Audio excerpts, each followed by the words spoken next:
मैंने ये देखा है अपने टीचिंग एक्सपीरियंस के दौरान कि क्लास 9-10 के बच्चे सेशन की शुरुआत से ही मैथ साइंस के लिए तो एक्साइटेड रहते हैं, लेकिन सोशल को शुरू ही नहीं कर पाते।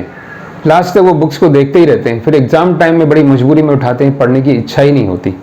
क्यों? रीजन बिल्कुल सिंपल है, रीडिंग टेंडेंसी आजकल कम हो गई है, स्क्रीन टेंडेंसी हो गई है, रीडिंग टेंडेंसी नहीं है। कौन बुक उठाए, हिस्ट्री, सिविक्स, ज्योग्राफी, इतनी बड़ी बड़ी बुक्स कौन पढ़े, इतने बड़े बड़े लेसन्स। तो ये गलत हैबिट है। स्टूडेंट आपको सेशन के स्टार्टिंग से ही सोशल स्टडीज को भी उतना ही इंपॉर्टेंस देना है। अब यहाँ एक बहुत बड़ा क्वेश्चन है, ये तो मैथ्स का चैनल है और ये मैथ्स टीचर है, तो सोशल की टिप्स कहाँ से देंगे? बिल्कुल सही क्वेश्चन है आपका। तो स्टूडेंट्स के लिए मैंने कांटेक्ट किया सोशल स्टडीज़ की बहुत ही रेपुटेड टीचर जो दिल्ली से हैं, दिल्ली को बिलोंग करती हैं और इस वक्त वो भोपाल के एक रेपुटेड मिशनरी स्कूल में अपनी सेवाएं दे रही हैं और अभी बोर्ड एग्जाम के रिजल्ट में वो बहुत बिजी हैं, उसके बावजूद भी उन्होंने अपना टाइम दिया। तो सबसे पहले मैं उनका शुक्रिया, थैंक यू कहना चाहूँगा आप सब स्टूडेंट की तरफ से, मेरी तरफ से। अब आइए उनके टिप्स अपन शेयर करते हैं। तो स्टूडेंट सबसे पहला टिप जो उन्होंने दिया है कि बुक्स जैसे ही बच्चे उठाएं तो पहले स्टार्टिंग में वो रीडिंग करें। कैसे रीडिंग करें? लाइक ए न्यूज़पेपर, नॉवल, यानी कि आपको एक रीडिंग करना है ये सोचते हुए कि ये एग्जाम में नहीं आ रहा, हमें खाली ऐसे ही करना है अपने इंटरेस्ट से, जानकारी के लिए। जैसे अपन न्यूज़पेपर पढ़ते हैं, बुक पढ़ते हैं, कोई कहानी की बुक पढ़ते हैं, तो आपको थोड़ा ऐसे शुरुआत करनी पड़ेगी।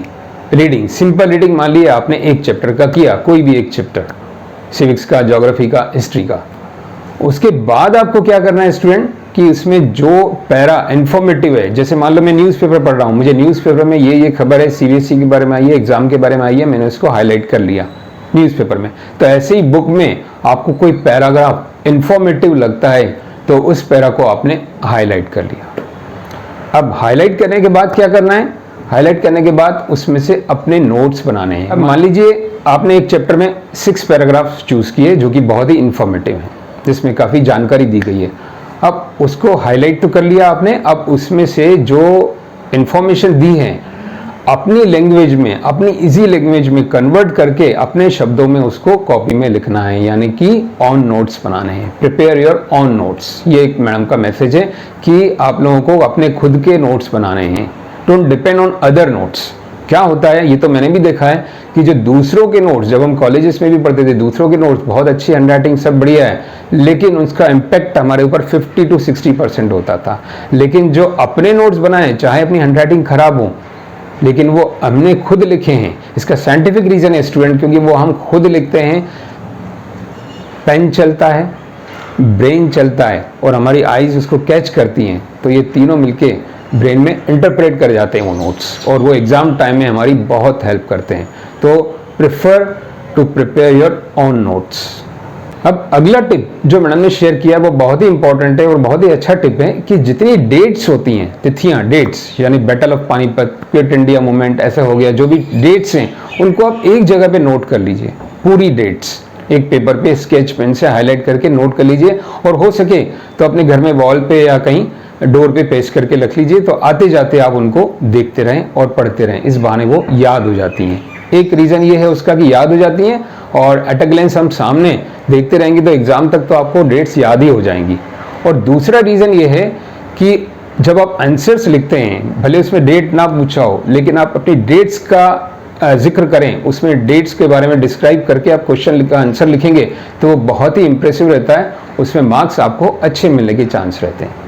तो स्टूडेंट ये डेट्स कलेक्शन का तो बहुत ही अच्छा टिप है, और वाकई मैं भी रियलाइज करता हूँ कि मुझे भी अपने स्कूल टाइम में ये टिप मिला होता तो काफ़ी फ़ायदा हुआ होता। तो अगला टिप, इसके बाद नेक्स्ट टिप है, फाइनल टिप जो बहुत ही इंपॉर्टेंट है। इसके बाद आप क्या करें कि क्वेश्चन पेपर्स थोड़े पुराने देखें कि 1 मार्क क्वेश्चन कैसे पूछते हैं, 3 मार्क क्वेश्चन कैसे आते हैं, 4 मार्क्स क्वेश्चन कैसे पूछे जाते हैं। तो वो क्वेश्चन जब आप गो थ्रू करेंगे और फिर क्या करेंगे, आप अपने नोट्स उठा के उनमें से क्वेश्चन को प्रिपेयर करेंगे। वैसे ही question same 1 mark question, 3 mark question अपने नोट्स में से बनाएंगे, और जो आपने पैराग्राफ हाईलाइट किए हैं वो पैराग्राफ उठाएंगे, उन पैराग्राफ में से भी वो 1 मार्क, 3 मार्क, 5 मार्क क्वेश्चंस को प्रिपेयर करेंगे। तो ऐसे करके क्या होगा, आपकी सोशल स्टडी बहुत ईजी हो जाएगी। आपने रीडिंग की, पैराग्राफ लिए, नोट्स बनाए, फिर उनके क्वेश्चंस प्रिपेयर किए, तो धीरे धीरे करके आप कोप अप होते जाएंगे और सोशल स्टडीज ऐसा लगेगा कि मजाक मजाक में आराम से ख़त्म भी हो जाएगा।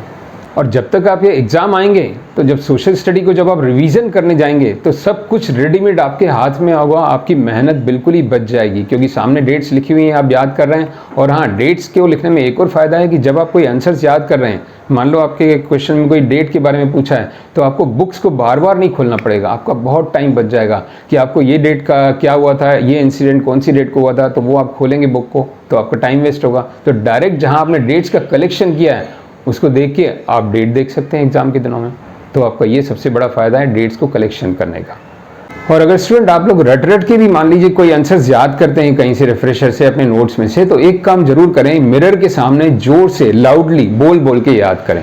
बोल के याद करें तो आपके लिप्स जो मूव करेंगे और आपकी आईज देखेंगे अपने आप को और आवाज़ आप खुद सुनेंगे, तो उससे भी आपके ब्रेन में वो आंसर इंटरप्रेट अच्छे से हो जाएंगे। तो स्टूडेंट्स, ये थे सोशल साइंस के important tips and I hope कि आप इनको ऑनेस्टली यूज़ करेंगे और जिनका बेनिफिट लेंगे। और सभी सब्जेक्ट को आपको इक्वली टाइम देना है, सोशल को अभी इग्नोर नहीं करना है, नहीं तो बाद में बहुत प्रॉब्लम होती है। तो जितनी ये टिप्स हैं इनको आप फॉलो करके आज से ही शुरू हो जाइए। और भी कोई क्वेरी हो तो आप कमेंट बॉक्स में लिखिए।